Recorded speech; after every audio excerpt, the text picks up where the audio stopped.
Good afternoon, good evening, and namaste, and welcome to our webinar on the Quad Leaders Summit 2023, Predictions and Possibilities.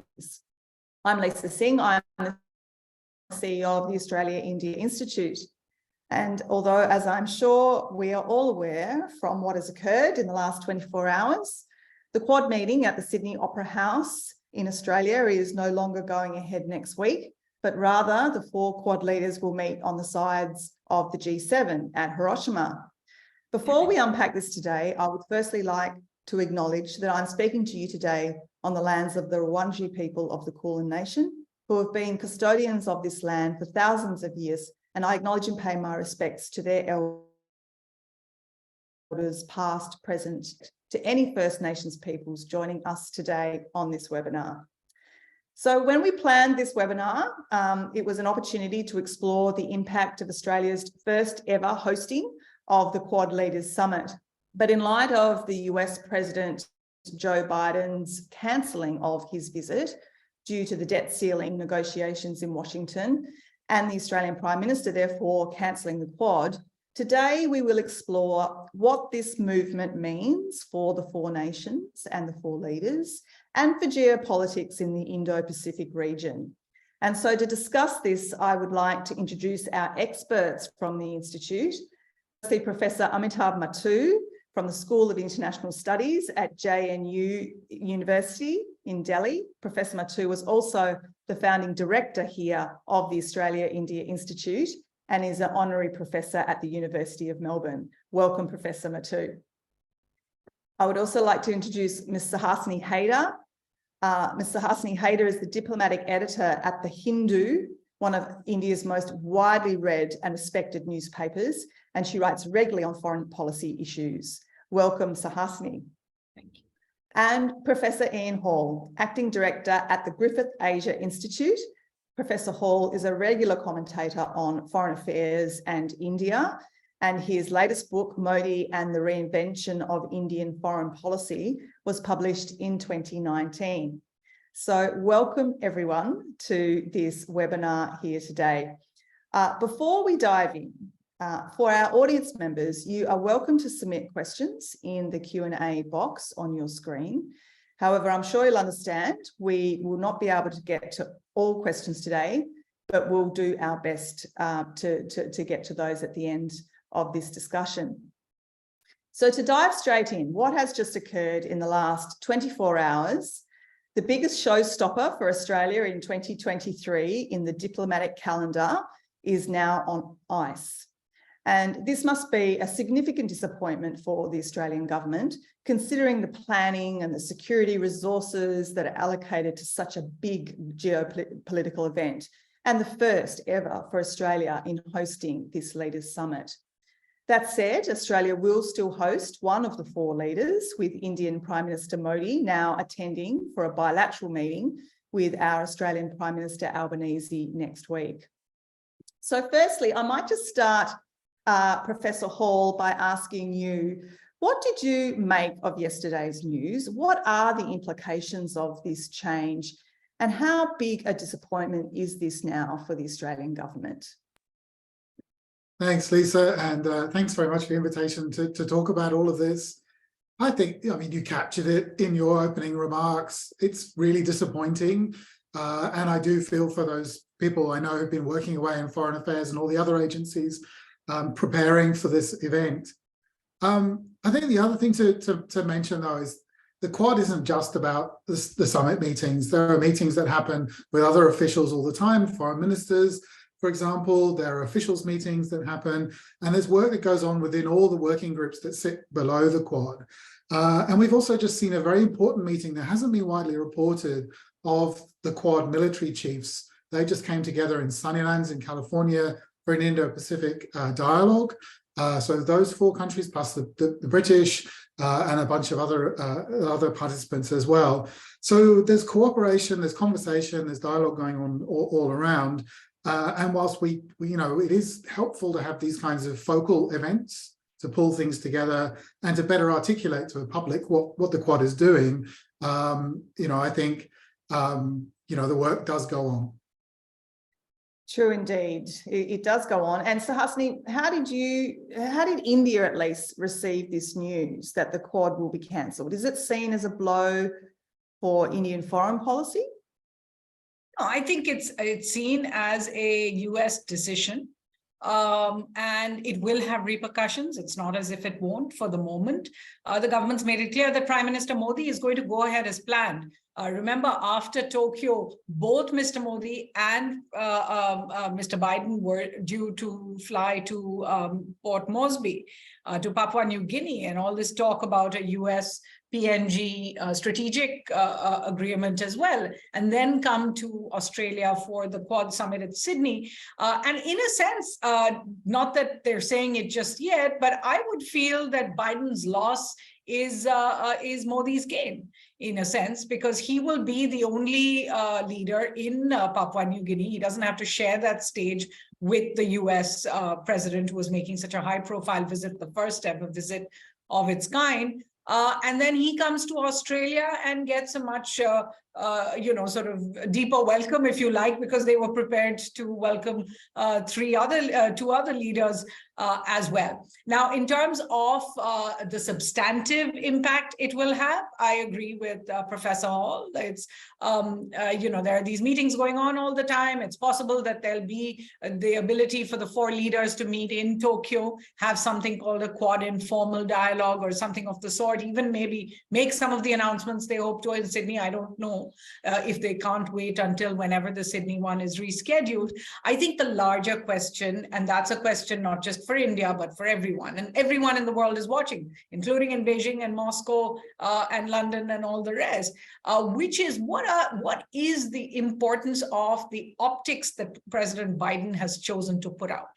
One, it puts a not very good look for the US government's ability to manage its domestic crises, and the idea that a crisis that's been perhaps warned of for weeks now could not be brought under control before such an important visit, and still cannot, even though we do hear that the debt ceiling crisis will be resolved in the next week, there wasn't a confidence that that could be done. So President Biden can only stay 2 days in Tokyo, 2 or 3 days in Tokyo, cannot take those extra 2 days required to make the visits to PNG and Australia. That's not a great look.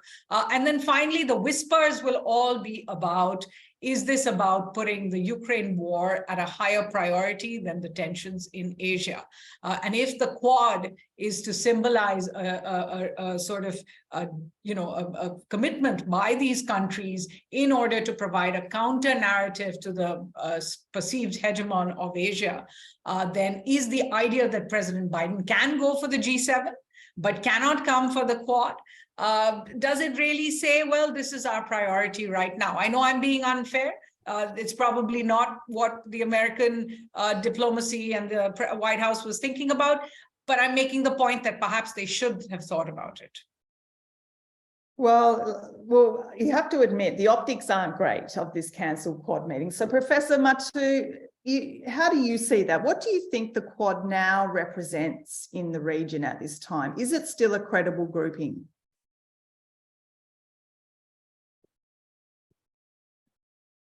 Lisa, I'll echo what Suhasini and Ian just said.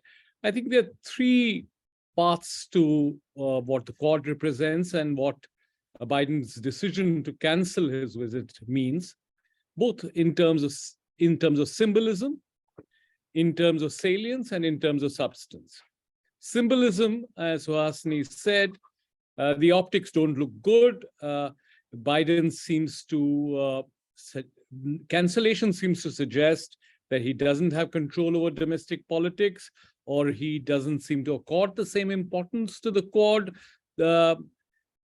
And also, if you were to look at the statements of the former Australian Foreign Minister, Bob Carr, that Biden is getting old and that he may no longer have the energy or the enthusiasm to be able to be in charge of the world's great power, the only superpower that we have today, notwithstanding China's rise. I mean, great powers behave like prima donnas, They have always behaved like that since the Treaty of Westphalia. So it's not surprising. I mean, Biden makes a decision and everyone follows through. Imagine if poor Prime Minister Albanese had decided he doesn't want to really go to the Sydney meeting and cancel the Sydney meeting. I mean, obviously, he couldn't have done that without the backlash that this would have caused. So in terms of symbolism, I think Biden has really lost some degree of faith with the other leaders and faith with the general sense of world public opinion, which is looking at the Americans to lead the way. In terms of salience, again, not quoting Bob Carr or the other naysayers from the Labour Party, including former foreign ministers and prime ministers, but does Biden accord the importance to the Quad as much as he does to what's happening in Europe? Does he see Putin and the rise of Russia and the Russian threat as greater than the Chinese rise? Is he trying to manage China while grappling with Russia? That's the substance. Both Ian and Suhasini have accorded great importance and listed out all the various good things that the Quad seems to have done behind the scenes.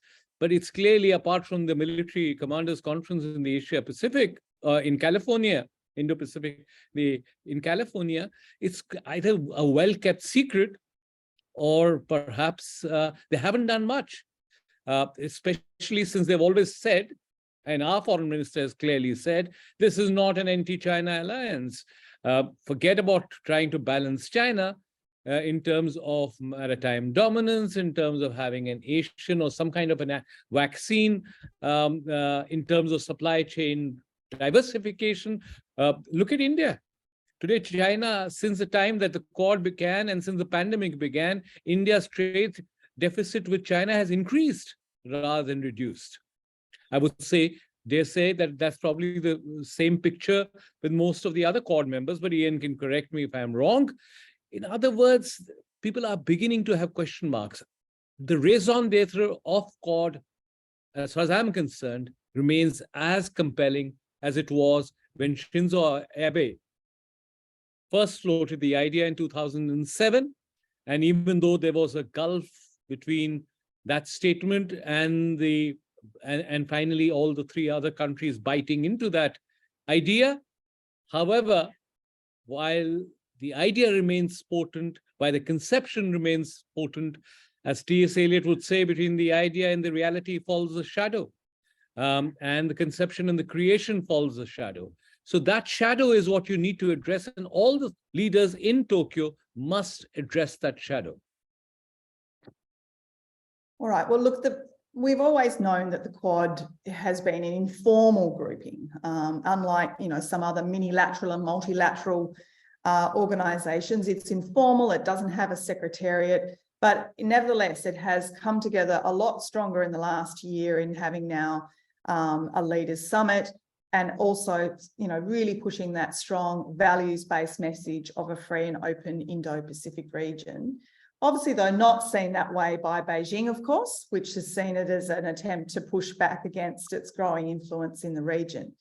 So looking at what the Quad has achieved and continues to achieve, Professor Hall, as you said, in terms of on the side meetings that are continuing to meet of the Quad, do you think this cancellation by the US president to visit Australia and also to PNG, do you think it could set the US back in terms of its battle for influence in the region, influence in terms of that free and open Indo-Pacific principle that it seeks to promote through the Quad? I think that in terms of the cancellation of the Quad meeting is actually less important in terms of that influence than the cancellation of the meeting in Papua New Guinea. I think that it's in the Pacific, by excluding Australia, where the United States has a lot of work to do, and we would, I think, welcome them doing more work. But they're coming at this, there's a long run up to this. And so I think that meeting would have been pretty important. It would have looked very impressive, I think, to the rest of the Pacific. It really would have sent some really positive messages about how the United States takes the Pacific seriously, how it considers and how it wants to listen in the Pacific as well as to talk to the Pacific. And so I think that's where I think the greatest disappointment is in terms of this cancellation or this dual cancellation. All right, well, look, let's hope that the Quad has not lost momentum from all of this. And maybe one way it's trying to maintain that momentum is by meeting on the sides of the G7 in Japan, which I think the leaders are planning still to do if calendars align. Because as we know, India and Australia, whilst not part of the G7, have been invited to attend, which obviously allows the 4 leaders to meet. But how will that work? Suhasini, will the Quad meeting on the sides of the G7 really work? Lisa, and I should actually put the writer at the front. I realized I mixed up the Quad in Tokyo last year, and this G7 will be in Hiroshima, not in Tokyo, of course, at Prime Minister Kishida's hometown. Now, when you talk about whether there is time or not, I am sure it is possible to find a window of 10 minutes, 15 minutes for the leaders to make that photo op together. But we do know already, just going by what the White House has put out, what Japan has already put out, I'm sure you've seen it in Australia in terms of the schedule already for the G7 leaders. I think, each of them has a packed agenda. Each of them has a number of bilaterals already fixed up with G7 countries and the outreach countries. I think there are 6 or 7 of those as well, including India and Brazil and Indonesia, South Korea, and all the rest. So you're looking at 4 leaders with very packed schedules, trying to find space for a meeting they had hoped to have a lot of time for, and try to put maybe all of that together. It's not going to be a great sort of fit, and it's not going to be a great if you like, a way of getting over the fact that you've cancelled this meeting in Sydney. I think also Australia will be keen, at least after all of this bashing in the press, if you like, that we've seen this morning in Australia. The Australian government will be keen to ensure that the substantive part of the Quad is still kept for the actual Quad summit, not for some informal dialogue. And I do want to make that point again. I know I'm really pushing just the point of this optics, but in terms of optics, look at how the other countries have reacted. The fact that last year, Prime Minister Albanese, I think within hours of being sworn in, flew to Tokyo for the Quad meeting. And made that such a big priority. Earlier this year, if you remember, when we had the Quad foreign ministers meeting, the Japanese foreign minister, Mr. Abayashi, couldn't come to India for the G20 foreign ministers meeting, which is pretty important, but that didn't stop him from taking an overnight flight to come to India for literally one morning. To attend the G20, the Quad foreign ministers meeting in Delhi, and make sure all 4 foreign ministers were together. So when the other members of the Quad have shown this kind of commitment, I think it was for the US to also show that it was as important for them. True enough. Look, I think we need to recognise, though, one leader will still be coming to Australia next week. The Sydney Indian diaspora are doing a lot of work, a lot of planning to host Prime Minister Modi for a very big event in Sydney, to something of around a 20,000 strong crowd. I did want to ask Professor Mattoo, what outcomes do you think Prime Minister Modi and Prime Minister Albanese will be seeking in this very important, now even more important, Australia-India bilateral meeting? We know they were going to have a bilateral on the sides of the Quad in Sydney regardless, but now this is the showstopper in Australia next week. We know that they just met recently in India, of course, when Prime Minister Albanese took with him 25 CEOs of major Australian firms, attended the cricket at the newly built Narendra Modi Stadium in Ahmedabad. So, what could be on the agenda this time round for this bilateral meeting? I think what is absolutely clear is that no relationship has undergone the dramatic transformation that has occurred in the bilateral relationship between India and Australia. Imagine, Lisa, when you were senator, even then, India and Australia were really seemed like two distant neighbors. And today, there are few countries which have such a convergence in terms of values and interests. I can't really think of a single issue on which there is a zero-sum game. True, we may have differences in nuance over what's going to happen in Ukraine or who's to blame and how we should bring the war to an end, or on climate change, but really, substantively, there's a huge agenda that we can work on and work in a win-win fashion. Prime Minister Modi is obviously very attracted by the idea of the diaspora. The diaspora is one of BJP's, the overseas diaspora is one of BJP's strongest core support base. If you were to conduct an election within the diaspora, I suspect that Prime Minister Modi would be elected with about 80% of the votes. I mean, that's just anecdotal evidence from WhatsApp groups that I am part of, but much more intensely than the kind of popularity that he has at home, and he is popular at home as well.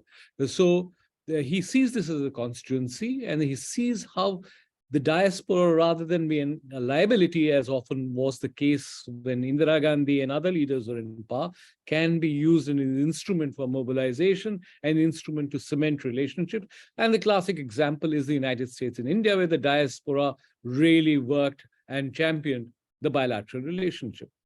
Now, in terms of the range of issues bilaterally, of course, there is the strategic issues which build into the Quad framework, but are also bilateral in terms of naval and military exercises, and the possibilities of Australia and India doing much more together.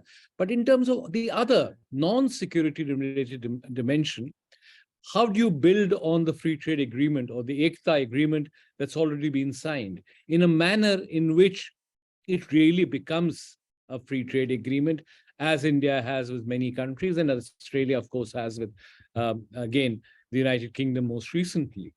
One is that challenge, and I'm glad that there is going to be a CEO's forum, because remember last time the Australia-India Institute hosted a CEO's forum, and there was great excitement, palpable excitement at Modi's, Prime Minister Modi's visit, because India is also often seen as a difficult market to access, to enter, and to be able to sustain a presence. Because in the past, even companies like Telstra have walked in and walked out. But today, I think India is trying to ensure that Australia finds India investor-friendly, business-friendly, and there are more opportunities in a variety of areas. Then, of course, I think there are possibilities of doing much more in terms of education, in terms of critical minerals, in terms of a range of other areas where, including green technology, climate change. Frankly speaking, in some ways, the G7 meeting, the Quad meeting may have been a distraction, because the real meat is in this bilateral relationship. So I think that's important to emphasize, that more business may be transacted in this bilateral relationship. I don't really have an agenda for me, but I imagine that there's a substantive agenda which Prime Minister Albanese and his staff have worked out in cooperation with Jaishankar and his staff. So we probably are going to see a lot of unfinished business happening. And of course, there will be the Parramatta and Western Sydney will host Modi with its traditional charm, gaiety, and multicultural spirit. And I am sure both Ian and you are going to be there flagging the Modi in Western Sydney. Well, I certainly know that since Prime Minister Modi's last visit in 2014, the Indian diaspora in Australia has certainly grown quite a lot, to nearly 1 million now.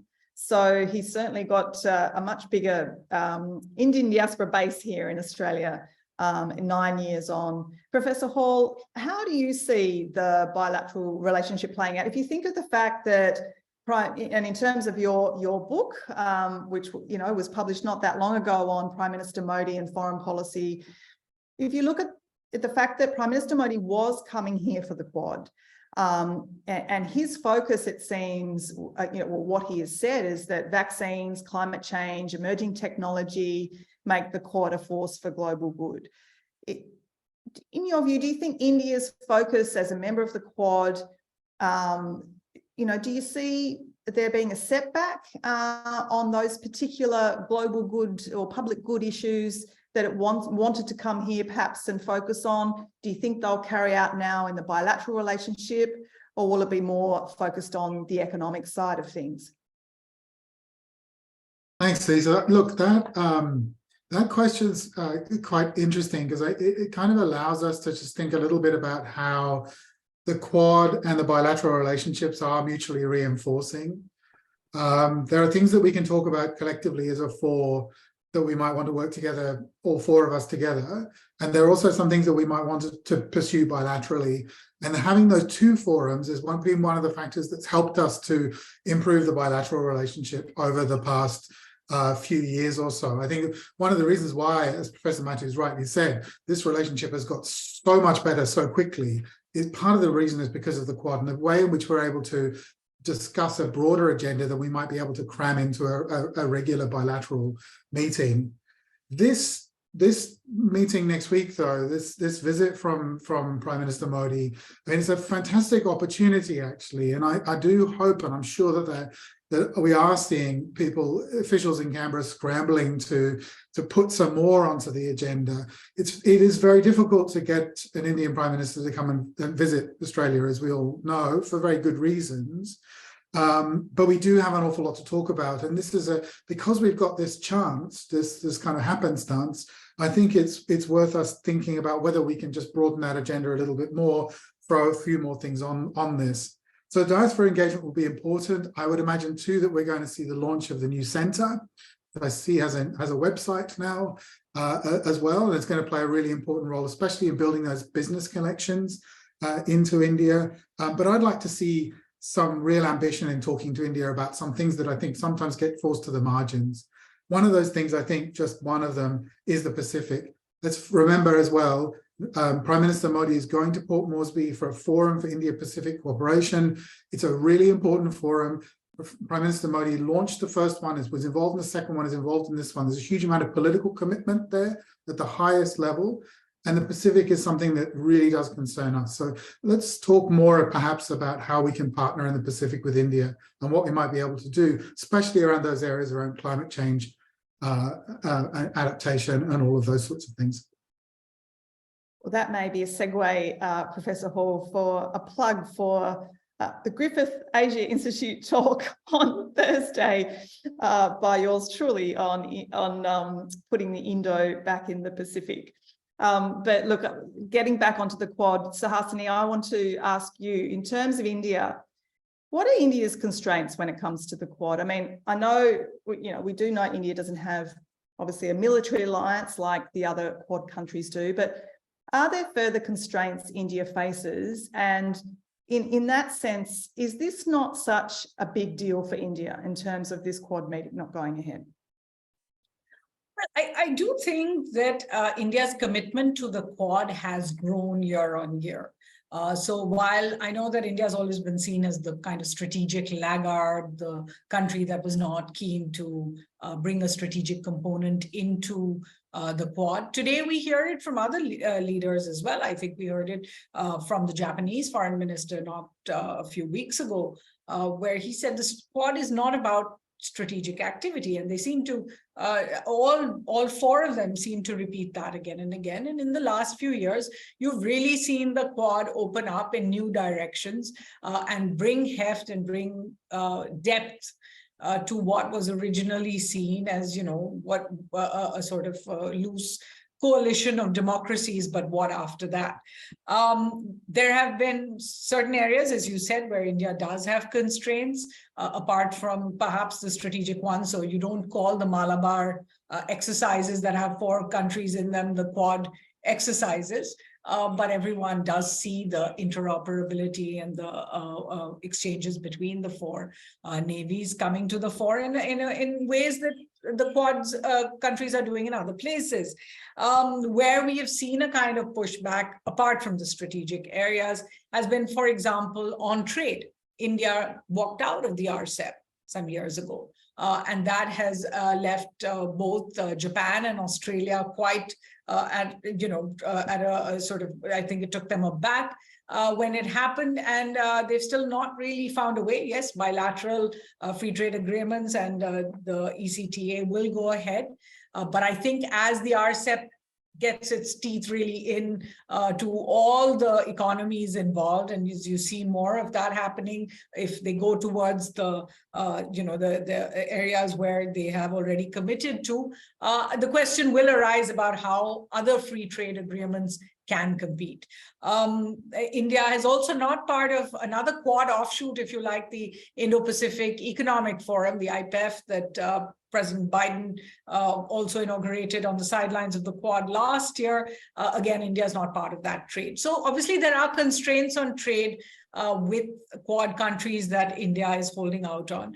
On technology and on the digital frameworks and digital security and governance, while India has been at the forefront of trying to find alternatives. After all, India was the first country, perhaps in many, to say that our 5G choices will be made by our security choices. In other words, actually disqualifying Chinese companies, at least Huawei and others.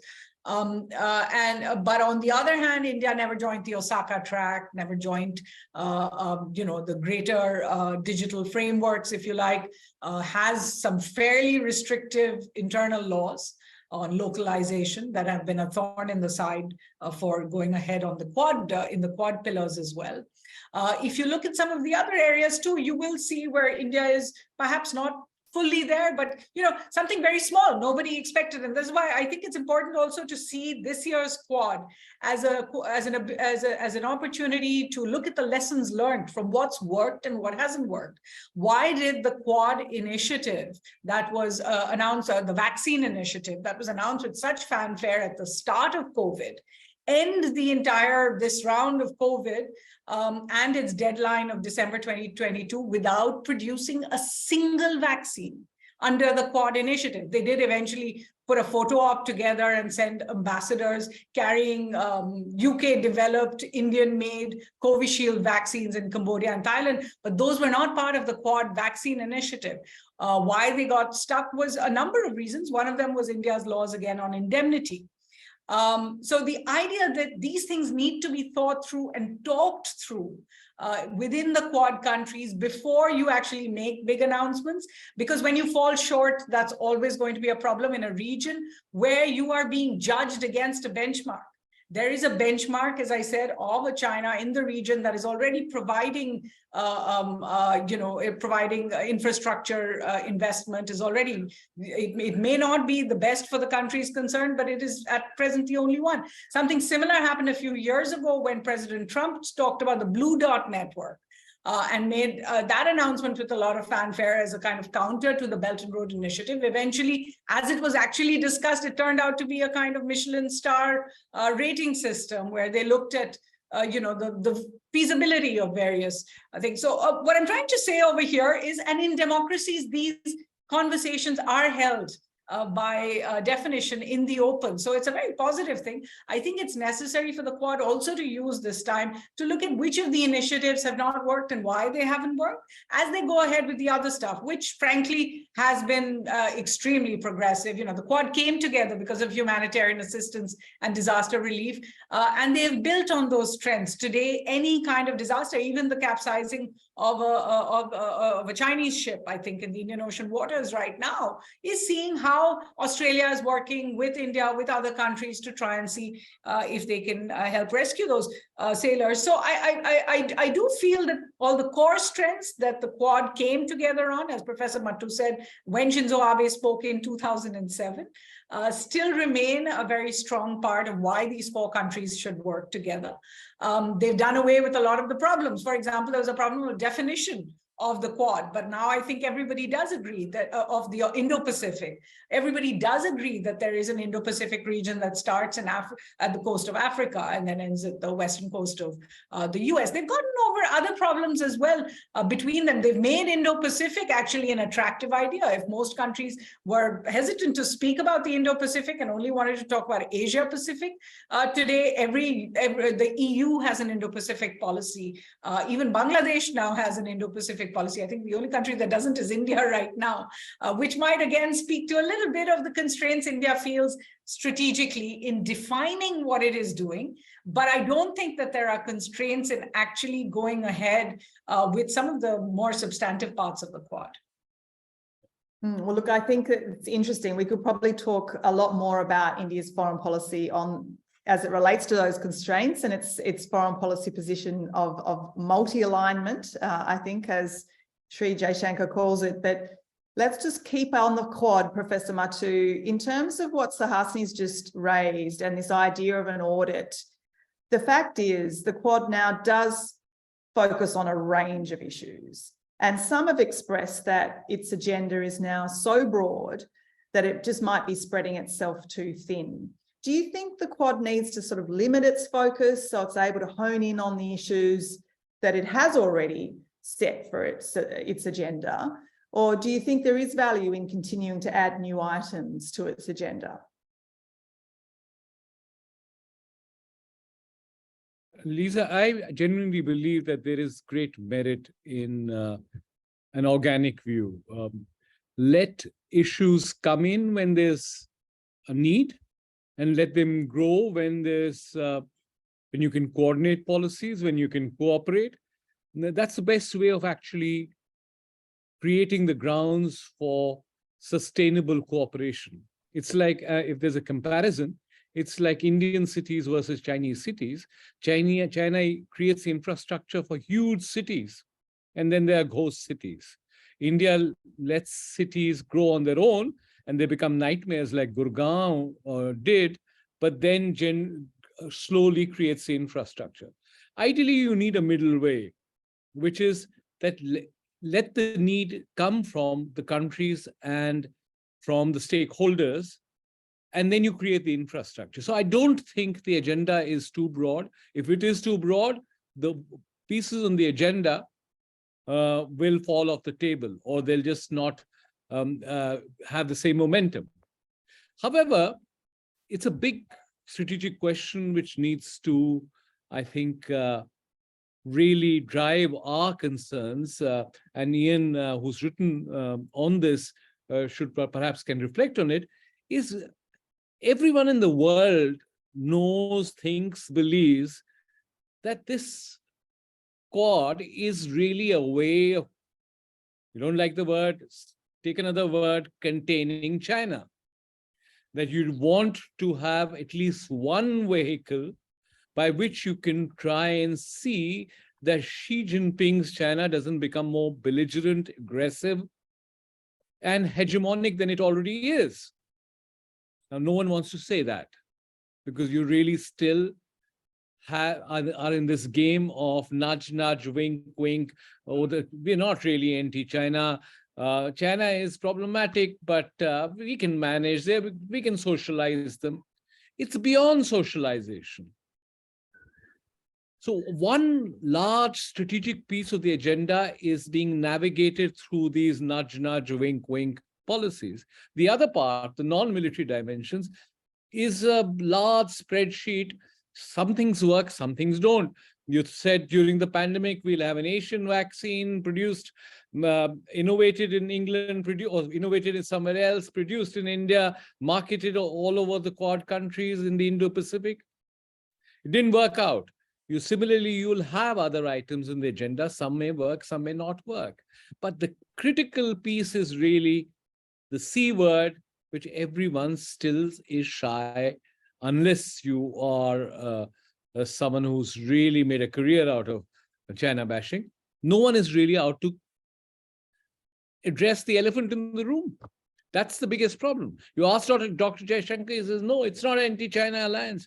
Sure enough, we don't want that negative spirit to, in some ways, foreshadow what Quad does, but let the stakeholders be clearly aware, why is you in the business of creating this geometrical framework, which is neither a square or a rectangle, but a quad, which is not the easiest of shapes to manage even in geometrical calculations. Now you've created that, but surely you need to give it the raison d'etre that really binds us all, beyond democracies, beyond liberal values, beyond English, not English, Japan doesn't speak English, but not, but the kind of, not even multicultural, Japanese would shy away from that idea. But the real core is China. Now, Ian, I would like to provoke him to say, which he may or may not, I mean, in our days, in the Australian, the debate, or Australian versus the age, the debates used to be between Hugh White and Greg Sheridan, slamming each other every day in the press. Hugh White saying China is benign, let's give it the space that it requires to rise and rise and rise. And Greg Sheridan says, give me the strength to pull it down. Now, Ian has navigated this like a Brahminical Indian by letting the puzzle grow on its own without actually taking sides. So, Lisa, I'm going to take your permission and ask Ian to reflect on. Well, look, in the interests of time, I'm going to close on our policy dialogue here from me with Professor Ian Hall, responding to Professor Mattoo, and then we'll open it up to some questions that have come in from audience participants. But Ian, just to give you a sort of a double response here, I do want to also go back to not only you responding to Professor Mattoo, but also to Suhasini, who said at the outset that Biden's loss is Modi's gain in PNG. And I know that you just touched on the fact that, you know, I think this is really significant, the fact that Prime Minister Modi is going to the Pacific, to PNG. He was the first leader to go to Fiji in 33 years as an Indian Prime Minister in 2014. This India-Pacific Islands Cooperation Forum that India led on, which includes 14 Pacific Island countries, it's only met 3 times. Oh, well, it will have met 3 times after this PNG meeting. So that is significant. So I wanted to add to say, how serious is India taking the Pacific right now, if this is what Prime Minister Modi is continuing to have on the agenda? Thanks, Lisa. So look, I think increasingly seriously is the answer to your second question. And I think that's a really positive thing. I think the more that are involved, that are concerned in the conversation in the Pacific, the better. And I think also that's why Australia needs to engage India on this topic now. We have views, we have attempted certain approaches in the Pacific. Some of them have worked and some of them haven't. It's time to open up a frank conversation with India and with others about the Pacific. And also, of course, we need to be listening better to the Pacific itself. And we haven't always been particularly good at that in this country. And so I look forward to Prime Minister Modi doing the same when he's in Port Moresby. Look, on the broader Quad question, I think, look, we can't contain China. It's not China is all around us. It's on our wardrobes, it's in our cars, it's everywhere. We live in a completely different world to the world that we lived in the late 1940s.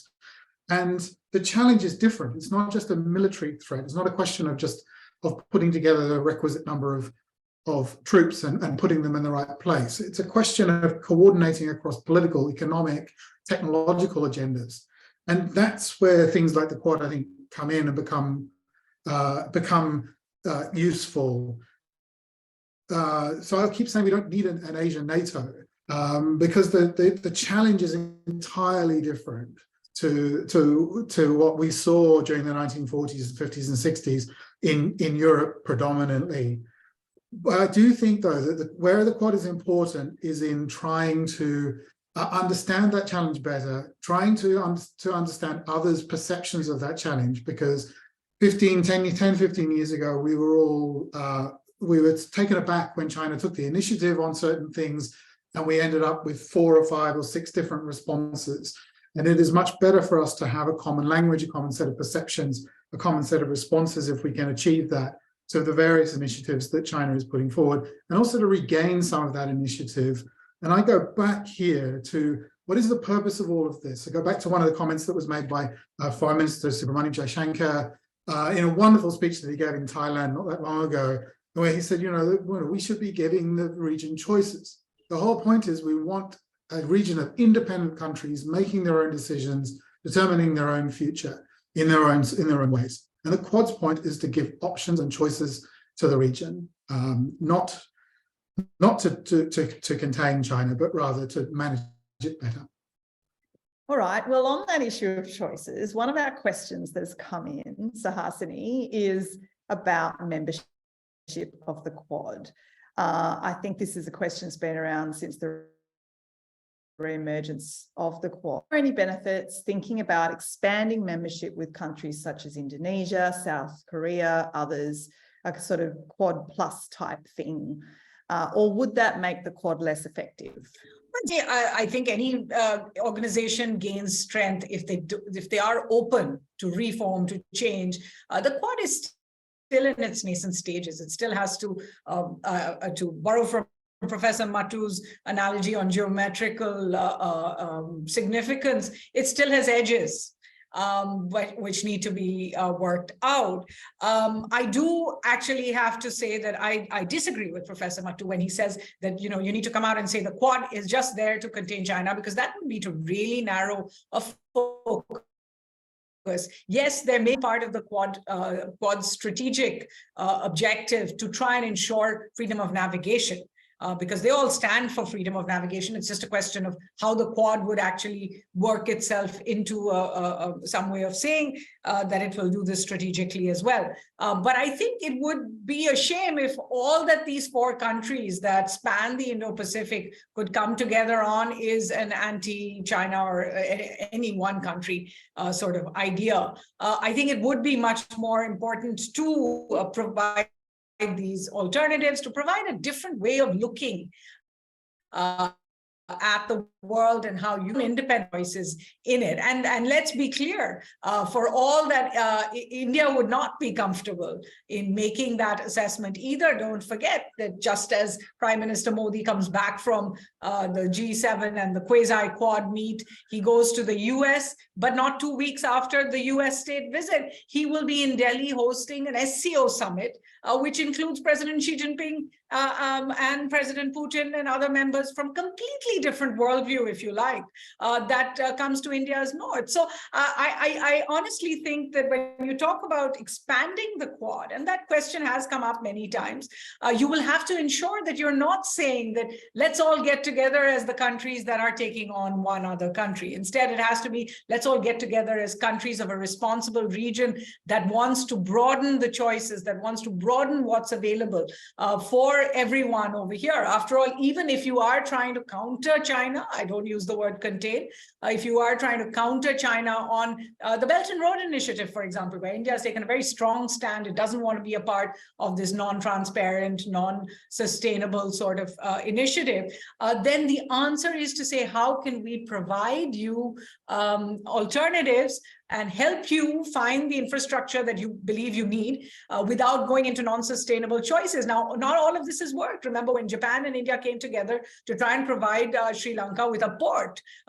terminal, eventually that project was cancelled, and many felt it was because Japan and India doing something together gave the impression of trying to cut China out. And in fact, eventually that particular port terminal went to a Chinese company. In Bangladesh, India and Japan are learning from it. And Prime Minister Kishida's speech in India on the Indo-Pacific is a must-read. India hasn't formally responded to it. Maybe we'll see some of that in this visit in Japan. But it is a very interesting way of dealing with these kind of 1+1 in a third country projects where Japan and India are working together but aren't doing the projects together. They're doing complementary projects instead in Bangladesh and the Northeast, and the subject of a different conversation. But that's how you maybe would expand the Quad at this time. I think eventually talking about countries in the Indo-Pacific is impossible without bringing a country like Indonesia in, and other members of the ASEAN, or South Korea, which probably felt a little left out in this idea that Japan and Australia are in the Quad without them. But I think that comes once the Quad decides what it really stands for, and as I said, learns from the lessons of the initiatives it has tried but hasn't been able to make headway on, and where it can actually expand. Absolutely. Look, we've got a question here that does go into India's foreign policy position of multi-alignment. It talks about the fact that obviously Quad countries, except for India, have condemned Russia's invasion of Ukraine. Obviously, this was a point of divergence between India and its fellow Quad members. There they are now, obviously at the G7, where Ukraine will no doubt be a focus. So despite these differences, cooperation on shared interests is still very achievable. How do you see India's policy of multi-alignment playing out in the future? And what do you think this will mean for the future of the Quad? Is it a benefit or a challenge for the Quad? I'll open that up to any of our panelists to want to discuss. I'm happy to take Professor the first. Mattoo? Yeah, I think quite clearly, India has, as far as Ukraine and Russia is concerned, taken a view that war is not an answer, kept the space open for negotiations, including Prime Minister Modi himself speaking to Vladimir Putin and the Ukrainian Prime Minister Zelensky, and even suggested in backroom diplomacy that India could be a venue where both Putin and Zelensky could come and perhaps sort out their bilateral differences. However, I think it goes to, in some ways, the core of India's foreign policy, which is really the question of strategic autonomy. India is extremely reluctant to compromise on issues of strategic autonomy, especially when there are no direct interests involved. Now, this is a war in Europe, a war between a country which India has had a a successor to a country which has stood by India through the vicissitudes of international politics, which was the first to recognize amongst the great powers Jammu and Kashmir's accession and integration into India during Khrushchev and Bulgarian's famous visit to Kashmir in 1955, which stood by India during the 71 war, with which India had a special relationship, a special treaty, and which is still the source of at least 60% of our arms imports. And today, of course, the Europeans keep complaining, but lots of Indians and Indian companies and the Indian government, I dare say, is getting richer because we are buying Russian oil and selling it to the Europeans after adding value to it, although the Europeans think the value addition is not great enough for India to be able to do that. However, there are obviously consumers, and India is being able to gain through that, I guess, price arbitrage, buying Russian oil and selling it in the market. So there's no question that Russia is a point of difference. But so is China. India faces a direct threat from China. And when the Chinese intervened and there were incursions in the border, what did the rest of the Quad do apart from making grand statements? Of course, the United States may have provided logistic help, may have provided some degree of support in terms of surveillance, in terms of satellite images of the kind that we didn't have access to. But India realizes that this is international politics ultimately, unless you're part of a military alliance and driven by really a common enemy which threatens all with the same degree of intensity, it is a self-help system. You have to fight your own battles. Now, obviously, all this is, and Suhasini, I would not disagree with her at all, that you offer choices to countries, you say that this is really about building a better world, but that's packaging. I mean, when America intervened in Central America and killed INA or try to poison Castro, they were doing it to expand the free world. That's what great powers do, package their realpolitik, narrow interests, and sometimes the worst kind of narrow interests decided by the most unaccountable intelligence agencies. You package them as doing it for some norms. When the Americans waterboarded Afghans or Arabs in Guantanamo Bay, they did it to eradicate terrorism.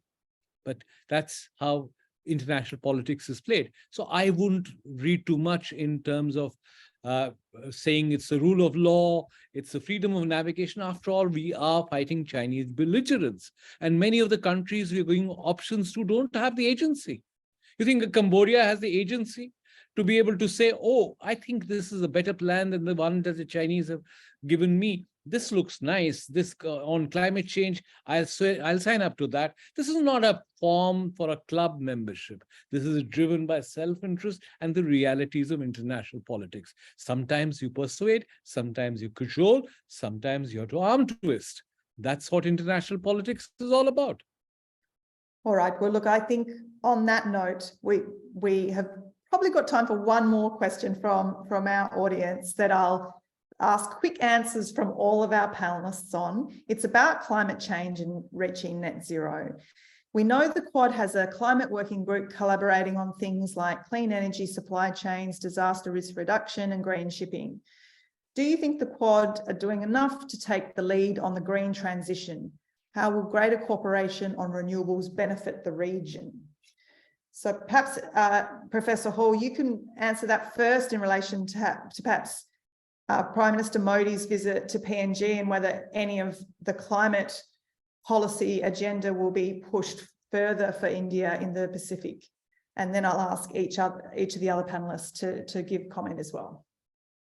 Thanks, Lisa. So, I mean, I think the straightforward answer to the big question, you know, are we doing enough? The answer is no. Obviously, I think that I hope that India is going to, and I'm sure that India will be discussing things like it's really important initiative, the International Solar Alliance, about financing solar power, solar energy projects in a whole range of sort of equatorial countries. I think that's a massively important initiative, has huge potential, and I think it's something that we've been talking, Australia's been talking to India about. You know, there are areas where we absolutely need to do more. Batteries, a really obvious one.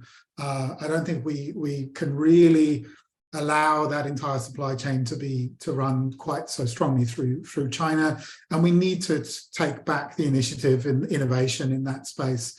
And I think we're really well positioned with India, with others in the region, to do that. So I'd like to see some work in that space as well. Suhasini? I think at the moment, if you look around the world, climate change questions, while yes, there are many great initiatives that are pan countries and all of that, the Quad, along with many other groupings, is not actually able to do anything until the individual countries come up to the plate. If India's net zero targets are 2017, others are 2030, 2050, you're going to have gaps between you. But I think the broad picture are very positive. There is a place for the Quad to do much, much more.